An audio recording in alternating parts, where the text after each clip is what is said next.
send the light, send the light. There are souls to rescue, there are souls to save. Send the light, send the light, send the light. The blessed gospel light, let it shine from shore to shore. Send the light, the blessed gospel light, let it shine forevermore.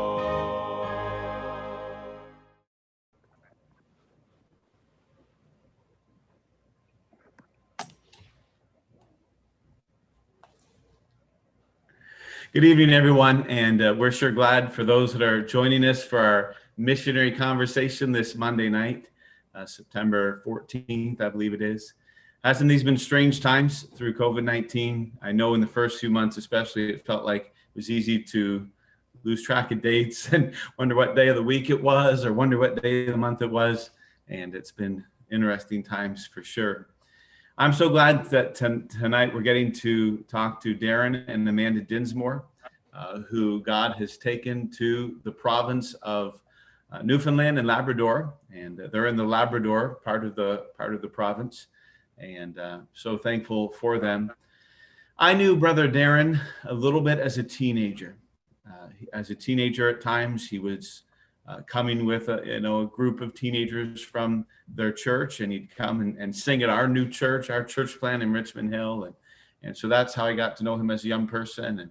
And just as a young person, it seemed that he was serious about serving the Lord, that he really did love the Savior, and that was always encouraging to me, that here was a young man who really loved the Lord and wanted to serve the Lord, and that was a blessing. Brother Darren and Amanda, I'm so glad that God gave you to each other.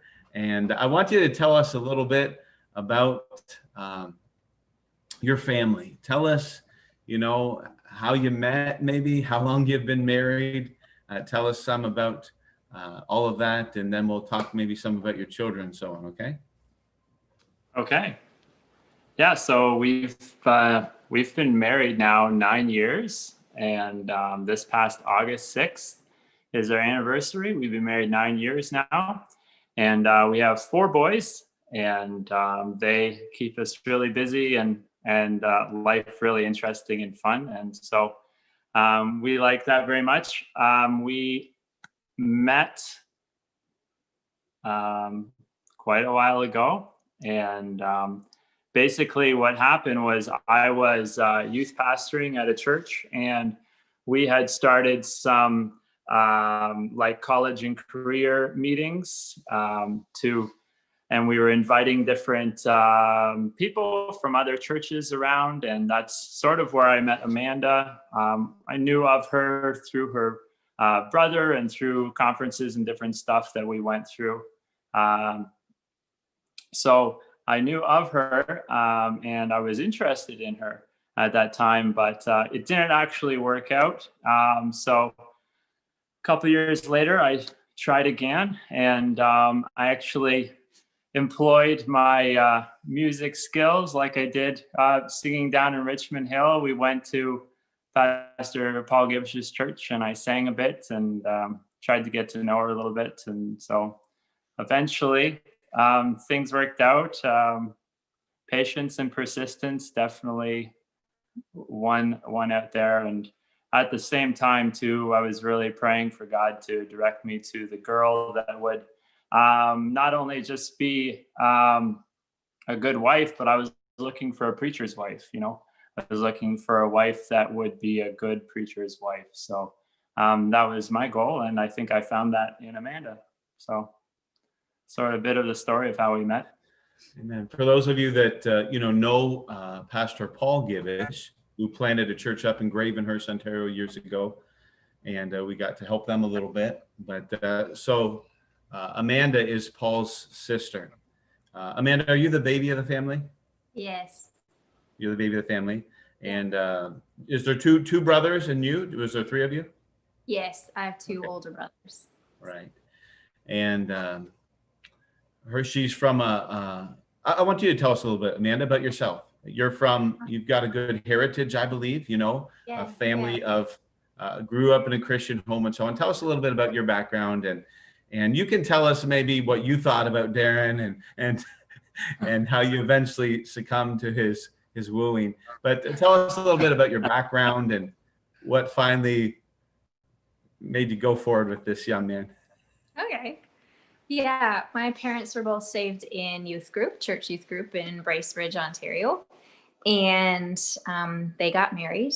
And so I grew up in a Baptist church in a Christian home. We were homeschooled, and my dad's goal was that we would be in church every time the doors were open. So we were always there, Sunday morning, Sunday night, Wednesday night Awana clubs. And so we grew up there. And I guess through my late teens, I never considered full-time ministry. I thought I was too shy. But eventually the Lord just said, how much do you want to give? Are you willing to give it all, like your whole life? And so I started looking for young men who were passionate and wanted to give their whole lives and not just Sunday morning, right?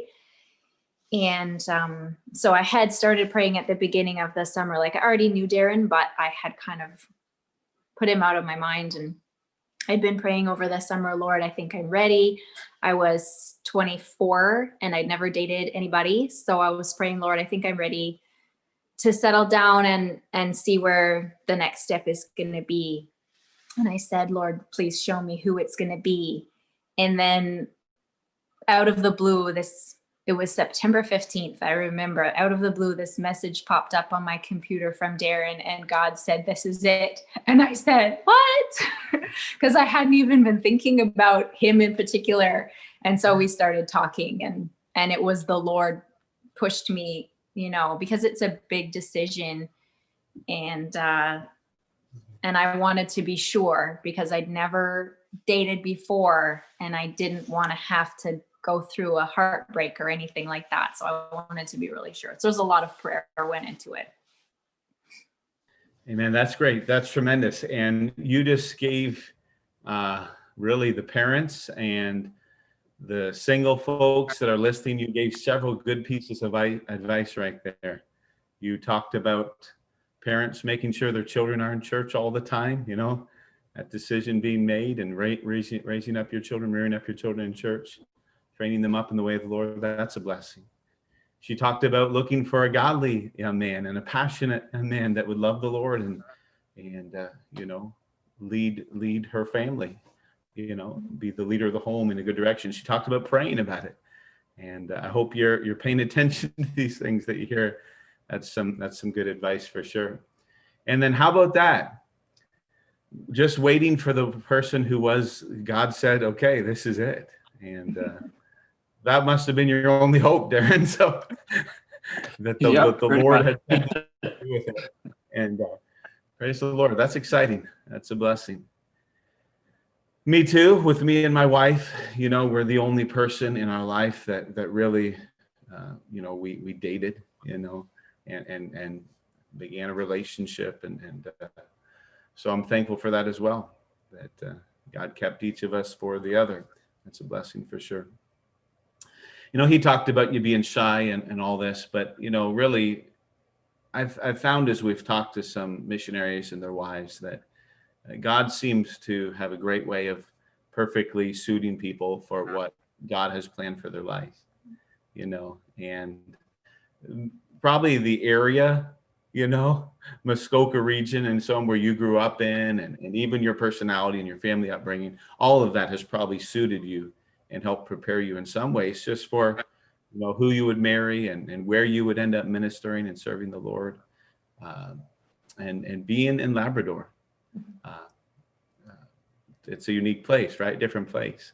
I was thinking just a little bit ago before we got on of just how big Canada is and how far you are from us, for example, and how far you are from family.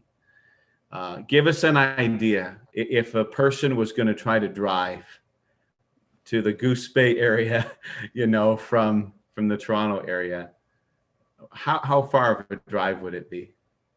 36. Yeah, 36 hours. If you kept a real steady pace and kept driving straight through, it would take you 36 hours nonstop. What do you mean by a steady pace? Speed limit, a little bit above? Well, I don't want to say break the speed limit, but you Okay. know, but yeah, you'd have to be going The 120 speed limit, right? The 120 speed limit. yeah, around there. Yeah. So I mean, I don't know. Yeah. So just speed limit. Yeah, you'd probably 36, 38 hours. I think that's what Google says. Yeah. 36 hours. Google So says not even making stops and so on. Yeah. Over Yeah. 36 hours at least, just driving time. And this is a big country, you know. I know when we've had folks go out to Manitoba, you know, 25 hours or whatever to get up there. And that's only a fraction of the way across the country to the west. And then you're 36 hours, you know, east of us, northeast of us. And so this is a big place, big country, and certainly a nation and provinces and cities and little towns everywhere that really need the Lord and need churches. Tell us about your boys. You know, tell us their names and their ages. And then I'm going to ask you another question about that. Tell us a little bit about your boys, though. Okay. Well, I'll give their names and ages, and maybe Amanda can tell you a little bit about them. So our boys are all born on like even years. So our boys are 8, 6, 4, and 2 right now. And so Jasper is our oldest. He was born in Ontario, and he is 8 years old. And he is got a lot of good leadership skills, and he likes to take care of his little brothers. And Russell is extremely outgoing and a morning person, and he's 6 years old. And we have Ian, who is tough as nails, and he's the third born middle child, 4 years old, and he's a very tough little guy and pretty funny too. And we got a 2-year-old boy named David, and he is just a bundle of energy, and he's a lot of fun. You have anything to say? You guys think about this question. What do you enjoy about getting having the opportunity to train up your boys, rear up your boys, you know, out in Labrador, and the life that you live, very much a country lifestyle, and you know, kind of living a bit of a farming life and so on. What do you enjoy about getting to rear up your boys in that way? I don't know. I know growing up, I always enjoyed leading other young men to the Lord and discipling them. And so it's a real blessing that God's given us 4 boys, that we can just this responsibility, you know, to help mold them and shape them into the men that we believe God would have them to be. And so I'm really excited.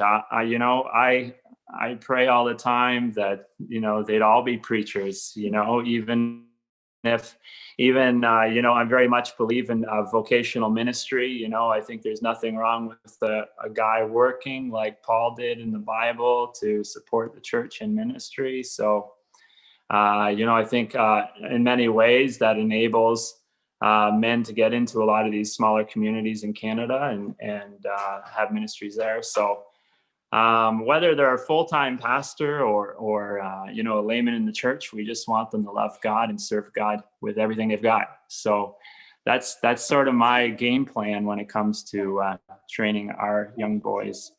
And so it's a really fun opportunity. Somebody sent in a question wondering how long you've been in Labrador. How many years ago was it that you? So we've been in Labrador 7 years, this past May 16th. So 7 years. And I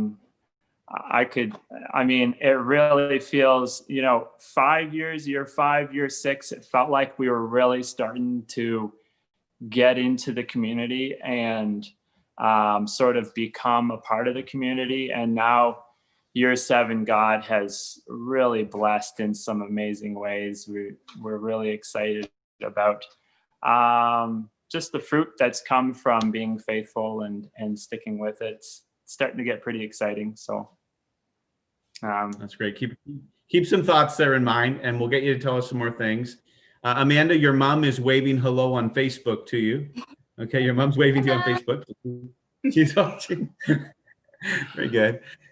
Amanda, any thoughts about, rearing up your boys in the kind of lifestyle and way you're getting to rear them up?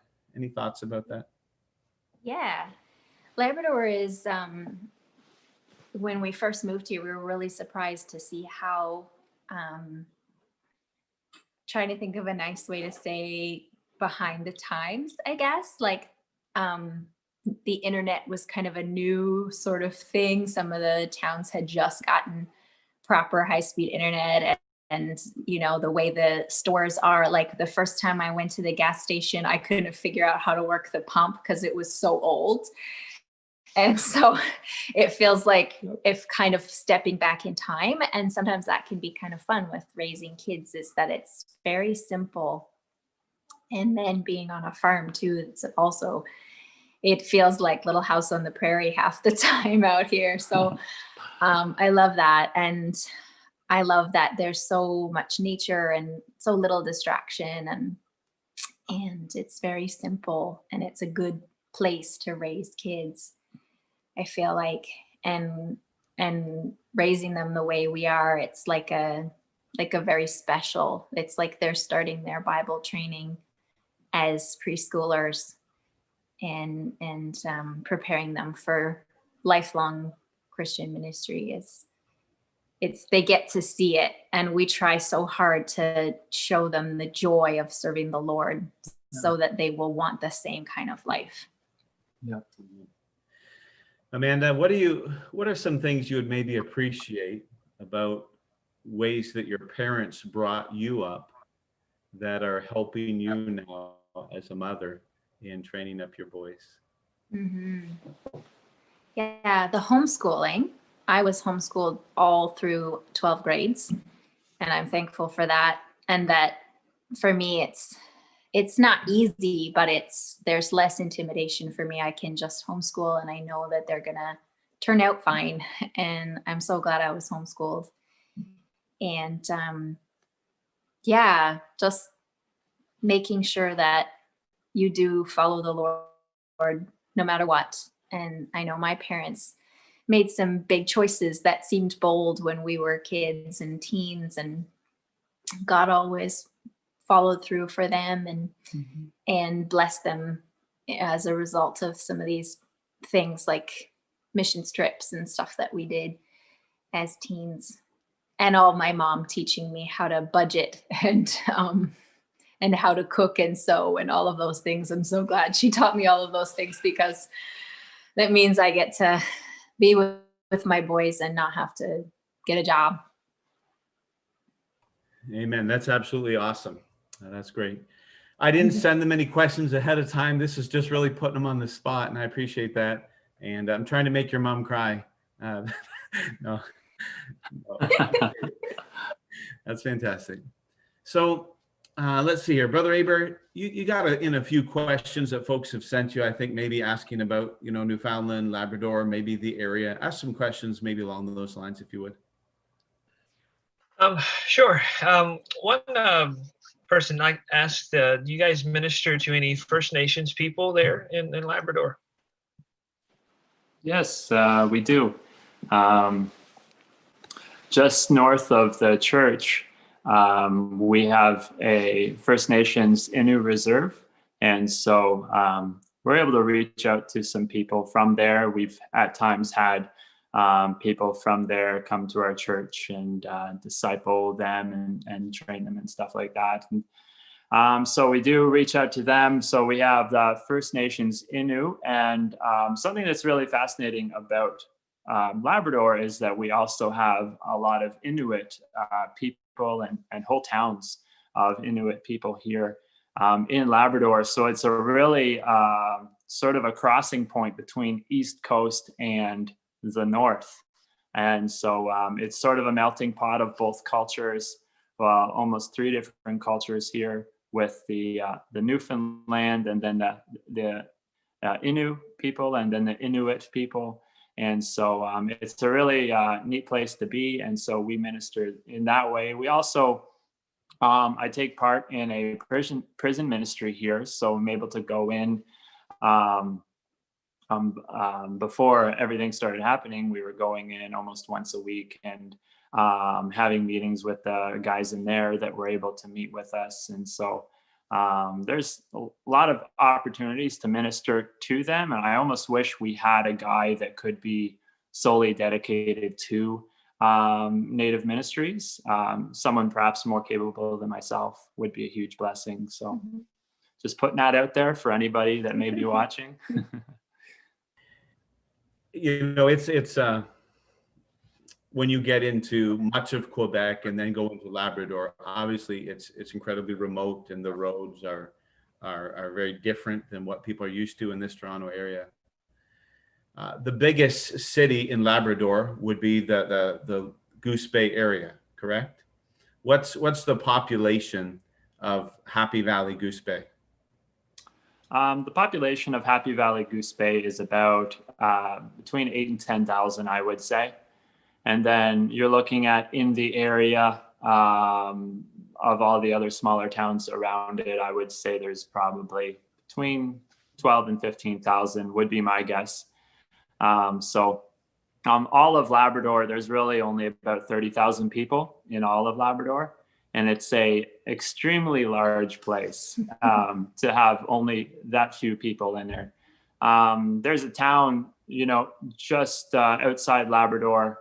No, I was thinking in Quebec. There's a town in Quebec on your way to Labrador that's 30,000 people without a church. And sometimes I pass through there and I just think, man, this town needs a gospel preaching church.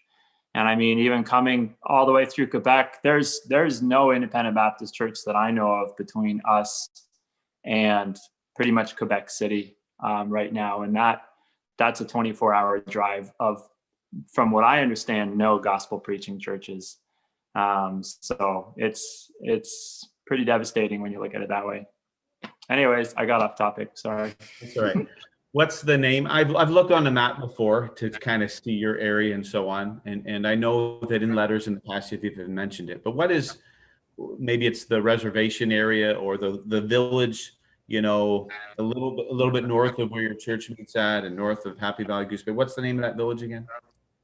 So the name of the village is called Sheshashi. Okay. That's the name of the village. And it is First Nations Innu Reserve. And so it is literally the end of the road. You can't drive any further north than that town on the east coast of North America. It's the last stop. And is there, I think in the past, there's been, maybe Canadian and even American, I don't know, there's been Canadian Forces Base or Air Force Base or something out in Goose Bay. Is that still there today? It is still here today. And so it was a mostly American Air Force Base here. It was quite a large base. And since then, it's been turned over to the Canadian government. And we still have different military exercises that work out of the base, and there's a squadron that works out of the base here, and it's pretty neat base. It still employs quite a lot of people here, and it's a big part of the culture and community here in Goose Bay. We also see a lot of NATO training, so you'll see guys in from Germany and Italy and different places like that coming to do training here in Goose Bay. I know a man who is actually a pastor now in Pennsylvania, and years ago he was in the U.S. Air Force, and he was stationed at Goose Bay or spent a lot of time there. Wow. And I remember him telling me, praying and wishing that there was, a good church there. So years ago, I got to tell him that, you were going there or you were there. I don't remember which. And he was really glad to know that, somebody had gone there to plant a church and so on. So that's a blessing. Maybe good for you to know. Yeah. Encourage somebody. Somebody asked a question about reaching out, like, to the military base. Is there anything you're allowed to do, or is there very many people still, living on the base per se, or anything like that? Mm-hmm. Yeah, there is military personnel living on the base, as well as some other supportive things, like there's a airport there, and there's a lot of different people that live on the military base, and so we can reach out. We have some people that attend our church that are in the military, and so it does make up part of our congregation. And so there's different ways that we can reach out. I know possibly in the future we could look into speaking at the chapel that's on base. Is definitely a possibility, but just being known around town. We've been here 7 years. I'm pretty sure we're probably the most senior pastors here in town. Most people come for 2 or 3 years and then leave, as far as pastors and ministers here in town. So we've been here. I think there might be one other couple that's been here the same length, but yeah, it's so that being said, a lot of people know who we are, and so that can be a good thing when you're in a small town. Amen. That's good. That's a blessing. Yeah. Makes me want to say I'm proud of you. Amen. That's exciting. That encourages me. So thank you for sticking with it. I'm sure it's, just like it's a cold area, I'm sure at times, it's not always been easy, but thank you for staying with it in the ministry. That's a blessing. Brother, let's see, brother, have you got any other questions you want to ask that folks have sent in? Yes. One person asked if you know how Newfoundland got its name. I don't know. I don't know if I should touch that one.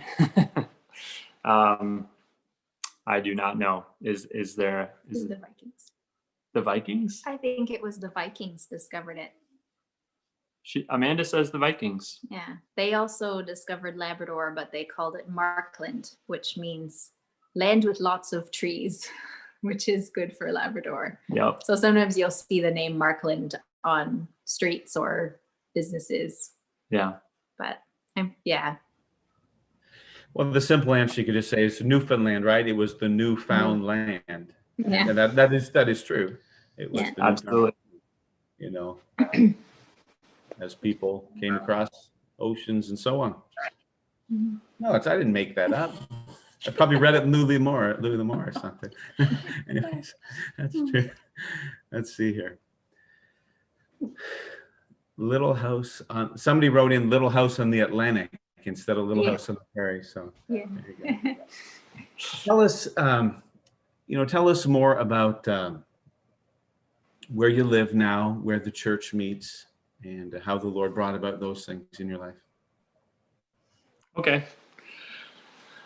So right now we live on a farm, which is something I was not expecting or hoping for here in Labrador.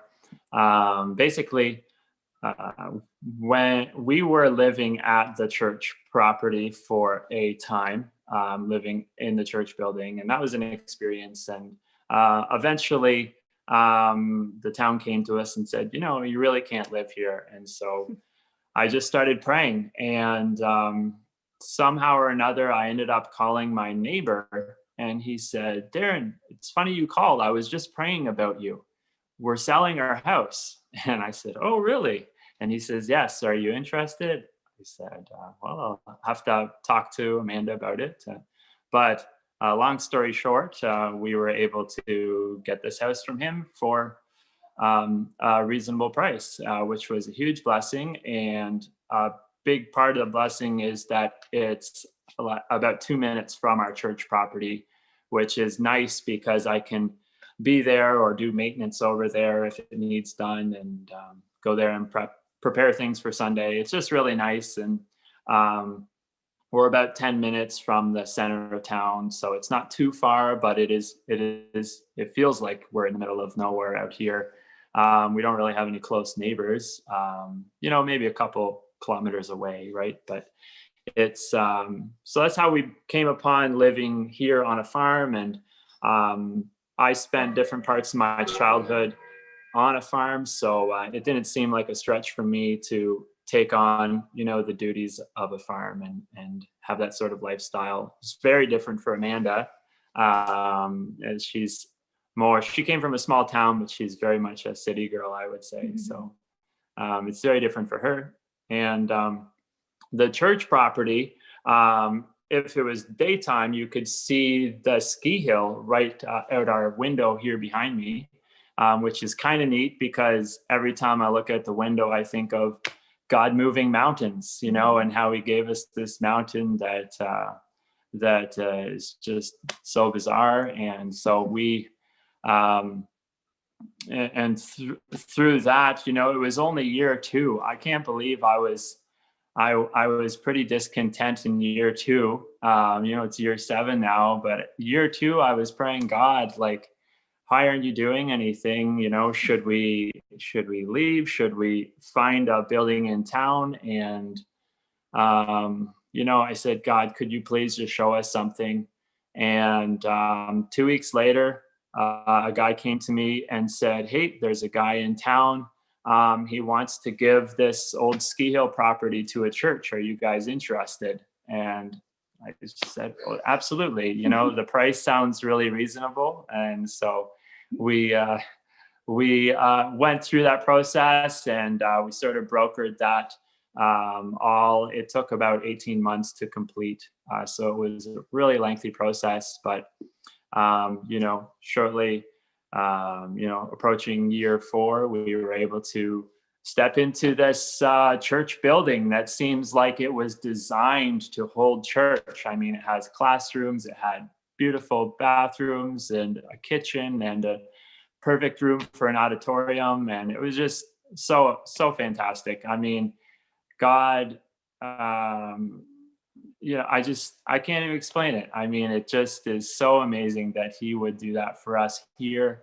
And it was a really, really neat thing to see. I mean, the whole, being out here, we just wanted to see God, do the impossible. And being out here, it's just felt like every step has been an impossible step, that we've taken down the road of ministry here. And, sometimes these things like getting a ski hill property, it's pretty out of the ordinary, but I believe it's what God wanted us to have, and he gave it to us. And something in ministry, I've just, getting this house, it seemed unexplainable, but we just know that, when you take steps of faith forward, God always provides, and he always does things, maybe not the way we would think it would have been done, but he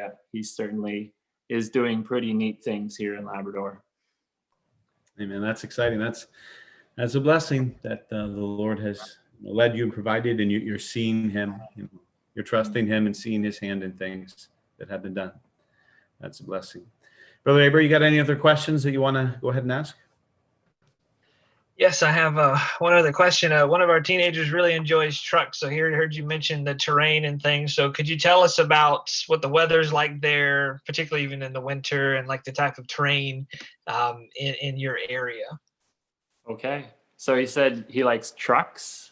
Yeah. Who doesn't like trucks? So out here, everybody, it seems, drives a truck. So, and they like to put big wheels on their trucks with LED light bars across the front. And that's a pretty common thing to see around town here. There's not a lot of street lights, so they like to have a lot of lights on the front of their vehicles. And there's a lot of mud, and there are so many backwoods trails here, like old hunting trails and game trails. And you could go out all day just going up and down trails that lead to nowhere. And it's pretty neat. I don't do it because I know I'd get lost. But it's a pretty common thing to see guys. There's an off-roading club in town. And there's a lot of back trails I've never seen. It's very common for people to be driving like side-by-sides and ATVs through town. You see them in town a lot. It's nice because we live out of town and we don't hear a lot of, ATVs and stuff, but in town, there's actually really loud and a lot of traffic of people going through their trails, and, they've got their guns on board and they're going to hunt something or check their trap lines. They still do a lot of trapping here. So they'll trap everything from fox to lynx to rabbits and mink and different things like that. So, yeah. In the winters. What about the winters? You asked about the winters. Oh, you asked about the winters? Yeah. Winters they're pretty fun. It's really unique here, okay? Because in Ontario, for instance, you get a lot of slush in the streets, slush and snow and all that.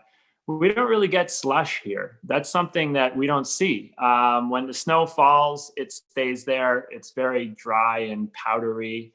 And so you pretty much just got ice and then lots and lots of snow. A couple of years ago, we got over, was it 20? It was 20 feet. Over 20 feet of snow. And it really piled up. I mean, you could hardly see out your windows. And that wasn't just a snowstorm, like that was just accumulating over the months. So we're expecting snow probably in another few weeks. We'll start getting snow. And it doesn't accumulate too much until the springtime. March, we start getting a lot of snow. And so, yeah, it's snowfall. It gets cold. It is a lot of snow, but boy, we have fun, I learned pretty quickly out here that you just have to put a lot of layers on. You can't, no messing around, because minus 30, minus 40 is really, really cold. And so, but it's nice. It's very dry here. So the lack of humidity really helps with the cold. I think if it was more humid and cold, it would feel a lot colder. Yeah. How many acres is the church property? Oh, I don't know. I think it's about 140 acres. Is it? So yeah, there's like the ski hill portion, and then the bottom portion we have right at the bottom of the hill. It's about 10 to 15 acres. And that's really what the main church property is on. And so, you can only imagine all the different thoughts of what you could put there, Bible college, camp, lots of different cool things. But we'll see what the Lord does. Now, is there a ski lift at the hill that's actually operational? Like you could use it, like it would operate, or would it take a lot of work to maintain? Yeah. So we're the ski lifts are operational. Our one lift, we're getting some maintenance done on it this fall. And just so, we can use it and stuff like that. But that's really, when we first had it going, before we understood that there was a lot of regulations that you're apparently supposed to follow, we had a lot of fun with it. We had over 3 weeks, we had over 400 people through that we let go sliding on the hill, sledding and tubing on the hill. And we were able to give them tracks and hot chocolate and stuff like that. It was a really fun ministry for that, brief amount of time. And everybody loved it. So we'd like to do a bit more of that in the future because it's a very popular thing. People are always looking for, good things to do in the middle of winter. So, they're functional. We also have a groomer, a snow groomer, if you know what those are, with the big tracks on them. It's kind of like a big tank. And so that came with the ski hill as well. So we've had some good times, going up and down the hills and stuff. So it's pretty neat. And it also doubles as our snow clearing equipment because we accumulate a lot of snow on the driveway. So we have to push the snow off, and we use the snow groomer a lot of times. Could it climb over any vehicles or children? Or I think so. If someone was willing to donate a vehicle, I could probably giver over it. It's got a very large engine, and yeah, I wouldn't put it past it. It would definitely do some damage. Now, when you got to have more fun with the ski hill and doing bigger things there, did you end up getting in trouble, getting any fines or anything? Oh, no. It's it was pretty easygoing. They just mentioned that there's certain Safety inspection. safety inspection that you have to get done on it, and that was it. I just didn't know that, so it's taken a bit of time. We're supposed to have like an engineered blueprints, which we do have, and you're supposed to have, a certified lift technician inspect it and everything. So I don't know if we might not, get into that, but it's there if we wanted to. But I mean, I try, for anybody watching, it's obviously not our goal to run a ski hill, but obviously we're here for the people and to reach people with the gospel. But as the Lord provides, we do what we can, and I mean, it has proven in the past to be a very useful tool as far as outreach. So we've had snow winter camps. We did that twice, and that was a lot of fun with the kids. They had a really good time there. We saw kids get saved, and yeah, it was a real great time. So we saw that you got to have poutine after church this last Sunday. And I think recently in some other weeks, you've done different things and had, invited people to come for a bonfire or whatever. And that's exciting. That's a unique part of ministry. Tell us more about that. Tell us some of the ways that you've tried to engage people, interact with people, just invite people to come spend time with you. Tell us different things that you've done there. Okay. Do you have anything?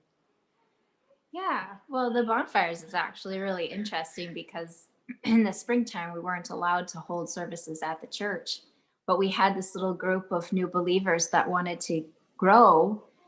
And Darren was doing online discipleship classes, and we realized that we were allowed to have outdoor meetings.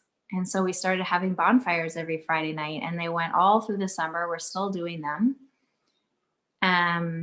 And then when we were allowed to have meetings at the church again, we just, we're allowed to have up to 30 in our sanctuary. So we haven't reached that yet. And I think all of the food came out of you don't have to wear a mask if you're eating. So we just make sure we have a lot of food at all of our events. And our group is all sort of people our age, people in their 30s with either they don't have kids yet or they have young kids. And we all just really love to eat and hang out because we're all sort of the same age and we're all just a big bunch of friends having fun together. And so I read a meme one time and it said, Jesus didn't plan programs, he ate. And so I think you could say, not that we base our ministry on a meme, but we do a lot of eating. We have people over to the house pretty much every week. We'll have a different family over for spaghetti night or a barbecue or something like that. We're always eating. We're always having people over. And hospitality, I would say, is our biggest ministry program, if you could call it that. Yeah. And I've noticed too, even at our bonfires, when we first started having them, a lot of our new believers that were there were saying, this feels more like church than I've ever experienced before, because we were talking about the Bible, and I'd always try to structure it in a way that we were talking about the Bible and asking questions. And I mean, they really enjoyed it, and we really had a really good time of growth together. And it was sort of an atmosphere where they didn't have to feel ashamed to ask questions or be embarrassed. And so for our group at the time, I think it was a really beneficial thing for us and for them. And so, it was a really special time. We've really grown a lot through our campfires and through just being more hospitable to people. I mean, it's it's a big part of it, right? That's fantastic. And it sure is better just to see a smile than it is to see a mask too. Yeah. Yeah. You know, I'm not, you know, obviously it's a small town and stuff. Within the, you know, when you're in town, are people, would you say, more relaxed there as far as, you know, mask wearing and all of this, or what's it like if you were to go in town? Is there, and go have to go into a store or whatever, what's it like? Yeah, it's mandated. So indoor public spaces, you have to wear masks. But like outdoors, not so much. We like to go yard selling on Saturday mornings, and the majority of people are not worried about it because they're outside. So that's not, and we haven't had a case here since April. So even the kids going back to school, it's like, well, it's not going to spread if nobody's got it. So I feel it's pretty relaxed. Yeah, people have their guard up for sure, but yeah, I think it's a pretty relaxed atmosphere, and We feel very safe up here. It's cold and we don't have a lot of in and out traffic. So Yeah, I think we're fairly safe in most places. yeah. I don't want me to say too much. But anyways, a lot of things are perfectly illogical about this whole situation. You know, in our area, you know, wear a mask to walk from the door of a restaurant to a table and then take the mask off. Perfect sense. Yeah, it's the same here as well. Yeah. But anyways, I wish people trusted more of the news teaching about how little good masks are actually doing. And anyways, I shouldn't get into that stuff, but quit poking me. All right. Praise the Lord. Well, tell us, well, I want to say this, and then I want you to share some blessings. What have been some of the things that have been a blessing to you? And also, I want you to feel free to, if you want to, share some things that maybe are discouraging at times or hard at times, things that we can understand better, some of the struggles that you might face in ministry and so on.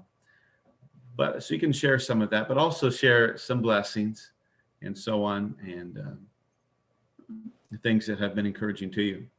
And as you think about that, it came to my mind while we were talking that really I should apologize for myself. I felt like I should apologize for all pastors, but I know I'll apologize for myself, because I know the reality is, first off, most pastors don't get it, don't communicate a whole lot, and some very little to none with their missionaries, and you know, and we should communicate a lot more than we do with our missionaries. And this COVID-19 was what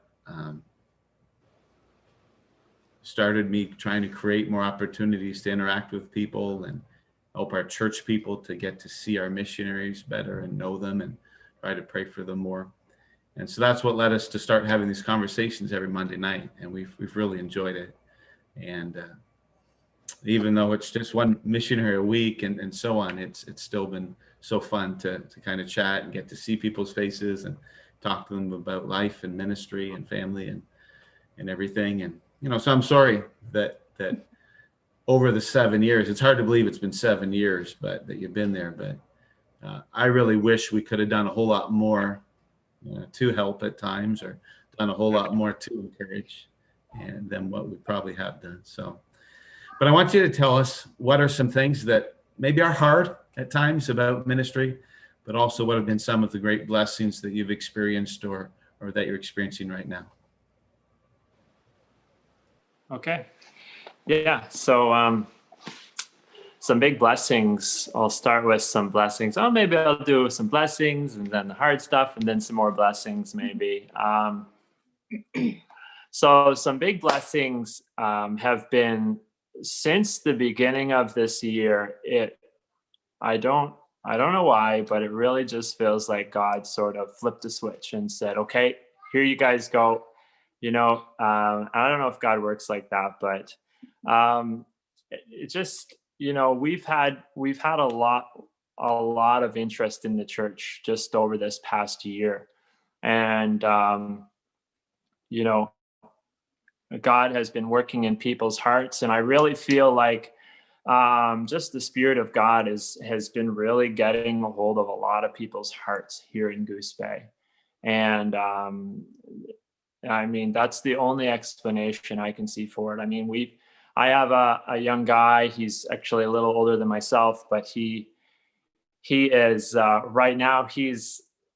I'm sure you've had a guy like this in your church. He gets saved and he is just on fire for God. And he is so excited to be saved, so excited to be changed. I mean, the transformation in his life has been so amazing to watch.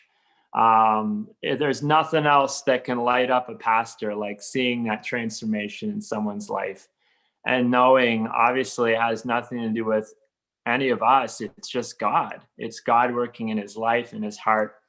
And I know it's God because I didn't even know this guy before he called me. One day he calls me out of the blue and says, "Hey, you're Darren Dinsmore?" I said, "Yes." He said, "Do you teach the Bible? I'm looking for someone that can teach me the Bible."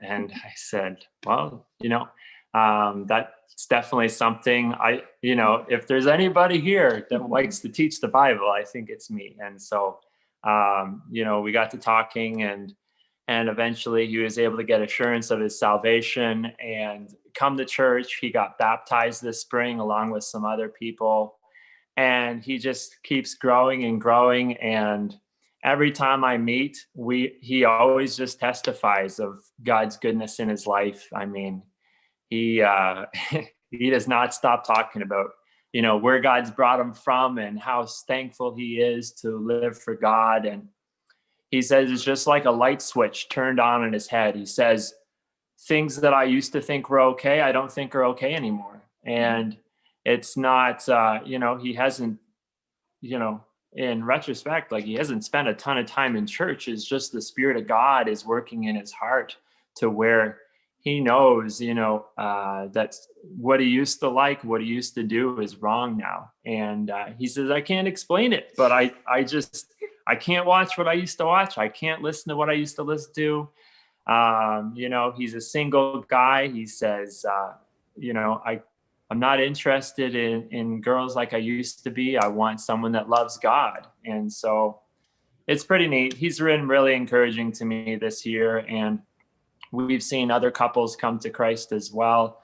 We were able to baptize 3 people in the springtime, and we've had some other couples join with us and gain assurance of their salvation and become a part of our discipleship group, which really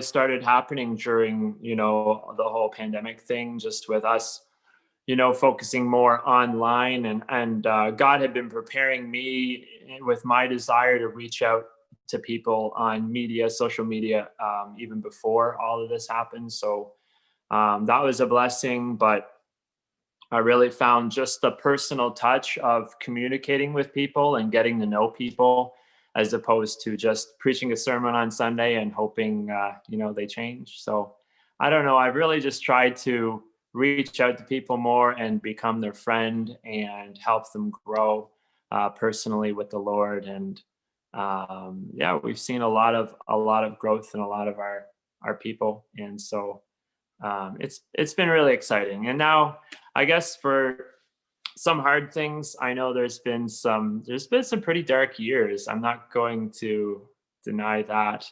There's been some tough times for us as ministry, couple out here in Labrador. It's a really dark place. Like, now I have to cap it off with saying, like, I've never doubted my call to preach. I've never doubted our call to Labrador. I've never doubted, what God's doing in our lives and our hearts.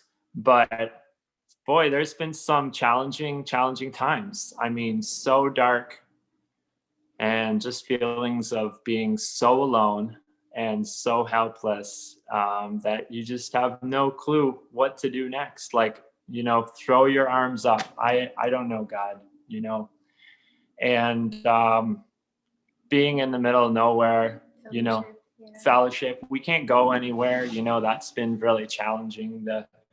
The closest, you know, independent Baptist church is about 18 hours away down on the island. You know, you can't just hop down for a weekend or a coffee or something. So it's been challenging. It's really tested my resolve to stay with it and to stay true to our calling and what we believe here, you know. So there's been tests of literally every kind of test you could think of. We've probably gone through it, but it's just, you know, it's like a battle, right? It's we're in a battle, and it's not for the faint of heart. I've said that before. I remember saying that a few years back. Like, ministry takes guts. Like, there's fortitude, like deep down inside, that it takes everything you've got internally to, you know, wake up and give it all you got. And, you know,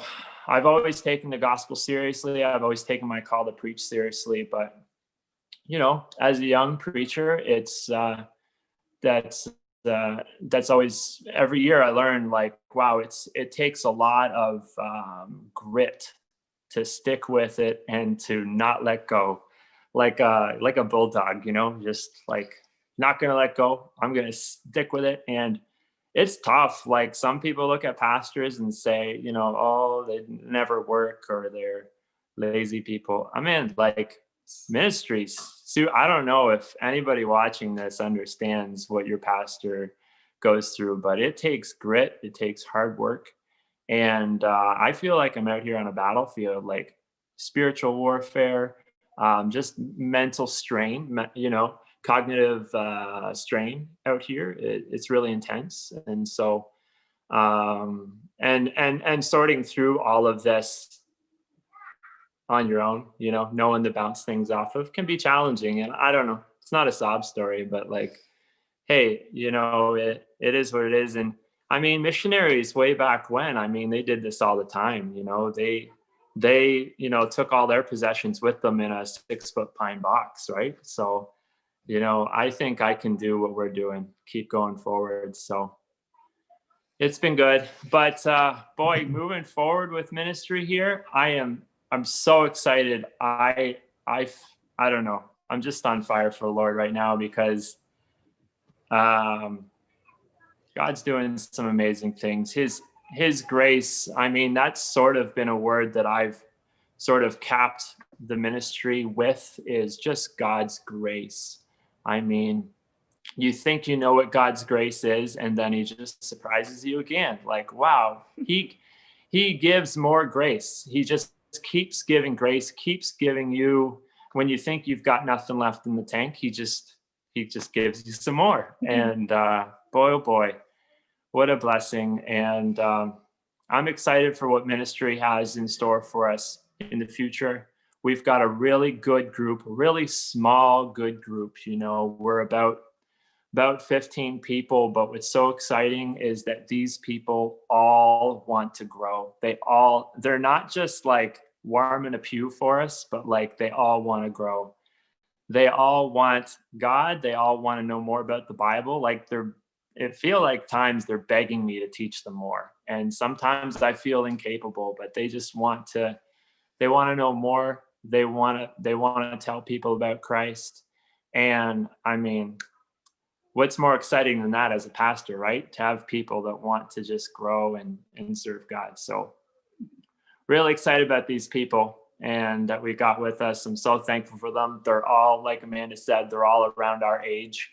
And I'm just so thankful for them. They're such an awesome group of people. So, yeah, that's exciting. You mentioned some things, you know, about people's willingness to pack up and go, and that's so true, right? We've probably become a softer people and a softer generation, and we got so many comforts of today, and people can easily travel here and people can fly here and there, but you know, you're in a different place for sure. For sure. How much does it even cost normal to how much would it cost to fly from, Toronto out to Goose Bay? Yeah, it depends. Like if it was a one-way trip, yeah, between $500 and $800 if it was one-way trip. Round trip would be what? Round trip can be, it depends if you plan it. Our clock's gonna go off here That's now. perfect. That's fine. Okay, awesome. I like it. So yeah, it can be anywhere from between $1,200 and $1,600 for a round trip. We always try to, if anybody's wondering, we always try to book our flights. I do anyways, at least 3 months in advance. That way you get a pretty good deal. Apparently you can donate air miles. So if anybody wants to donate air miles, you're welcome to do that. I can hook you up with our air miles thing, but actually no, I've been saving air miles, and we can get some pretty good flights through the air miles system. The only downside is we have to go through at least 1 or 2 different airports to get to Pearson Airport in Toronto. So it's there's no direct flights. We have to either go through St. John's or Halifax, and then from there. So you understand this, folks, that it would be $9,000-$10,000 very easily. I've looked at tickets before costing more than that, but their family could very easily spend $9,000-$10,000 if they were to try to fly a round trip, back to visit family or whatever. It's not cheap. It's not easy. So the whole idea of packing up and going, and it is old time. And like you said, you do have to be a bulldog, have a bulldog mentality in ministry. Yeah. But, sometimes in years gone past and decades ago and century ago, people would pack their stuff on a boat and they'd go to a country and not sure if they'd ever come back to what was their homeland. And so I'm very proud of you. I know that it's not been easy all the time, and I'm excited for you that you've had some good blessings this year that have encouraged you and helped you. And that's exciting. And, if always the Lord knows, right? But if I know what people can experience at times, and so if a day came where you're back to your family again, I don't want that, and not planning for that to happen. But you've got right beside you've got your chief ministry, your number one ministry. You've got those boys to raise for the Lord, and I know there's been times where I've had to remind myself that, my most important ministry is my family, whether folks come and go and people move away and all that stuff that happens. And so, but you're doing a great job, and it's wonderful that you have a heart to train up your boys for the Lord. And that encourages me. We've gone past our time sort of, but I want you just to, what are some last things? Maybe both of you might have some family that'll end up watching this. So what are some things you'd like to say to family members, or maybe just to people of our church as well? What are some final words you'd maybe like to say to them? Both of you would like you to. Yeah. So I'll just start off, I guess, and just say, like, I know moving out here, I mean, it's been 7 years. Sometimes it feels like we sort of fell off the face of the earth as far as staying in contact with people. But boy, we sure, every year that goes by, I guess maybe just as I get older, I really realize how much I really love and miss my family, and want to stay in better contact with them. But I think quite often, I really would like to just talk to family and friends more often from back home where I'm from. And I almost never get phone calls or messages or anything. I mean, whole years go by and I don't hear anything. So that can be challenging, but I mean, again, it's no big deal, but I'm busy here too. And I understand everybody's busy wherever they are. We all have our own lives.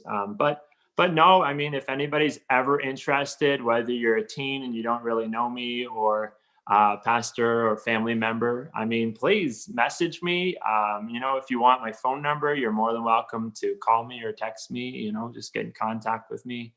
Be happy to talk with you. I mean, if I talk to a friend or family member every day of the week, I mean, that would make me a happy person. Mm-hmm. I would love that. So, but I do pray for my family and friends back home and remember you guys quite often. And so thankful for churches like Gospel Light Baptist Church. I mean, just the testimony of Pastor Johnson in my life personally has been such a blessing.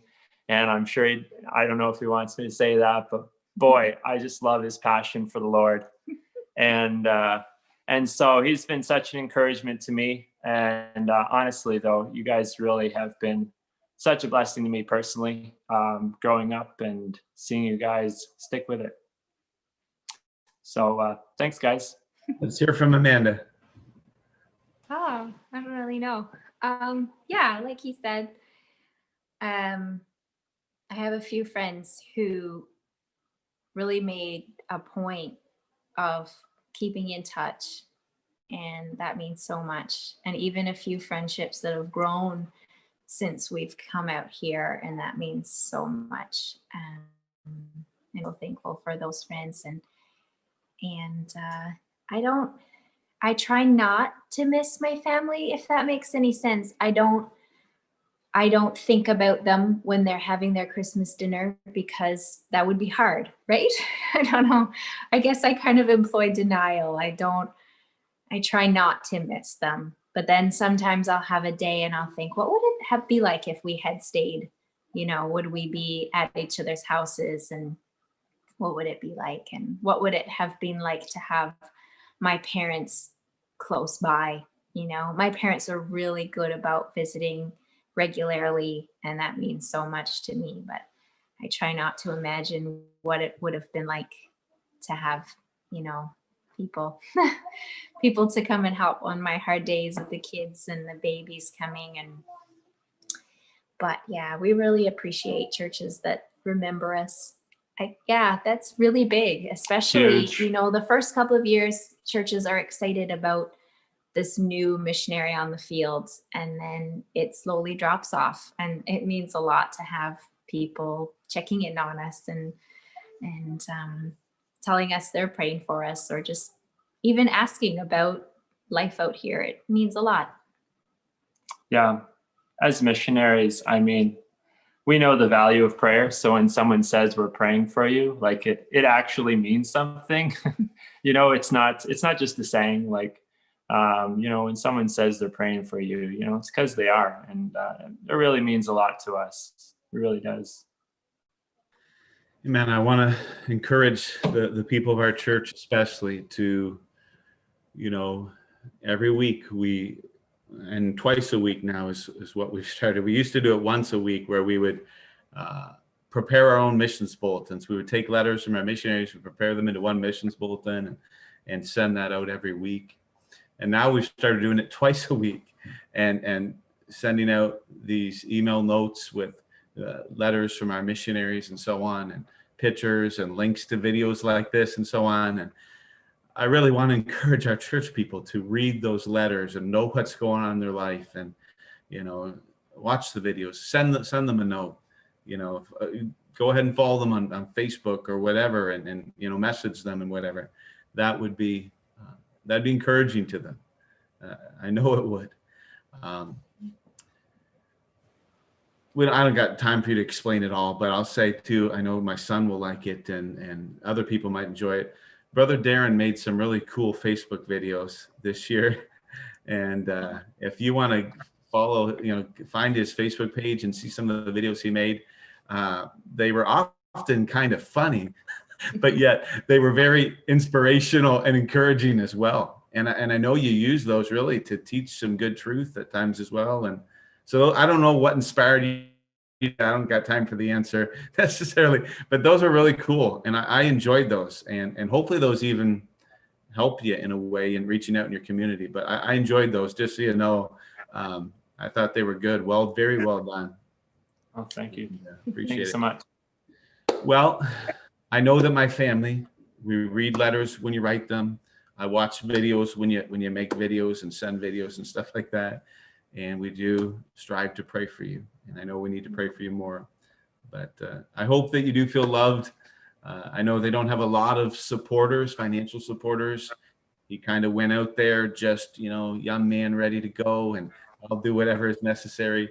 So they don't have a lot of churches supporting them really. But he's bivocational. He's serving the Lord and working as a farmer and everything at the same time and doing what he can. But they're a great blessing, and we sure do love you. I've enjoyed seeing you grow up from being a teenage young man to now this family man with your own sons and serving the Lord. That's a blessing. Let's see. I just see a note here. I'm going to read it. Kelvin Edmer on Facebook says, "I miss you guys," and praying that God would bless you. Awesome. So if you heard that, Kelvin Edmer must be watching on Facebook as well. So Thanks. thanks for joining us tonight. And I don't know what your kids have been doing this whole time. So, okay.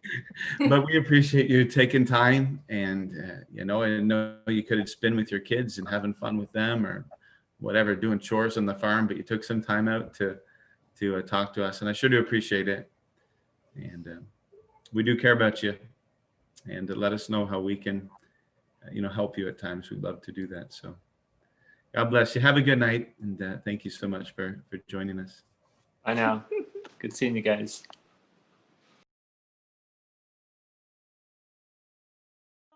Send the light.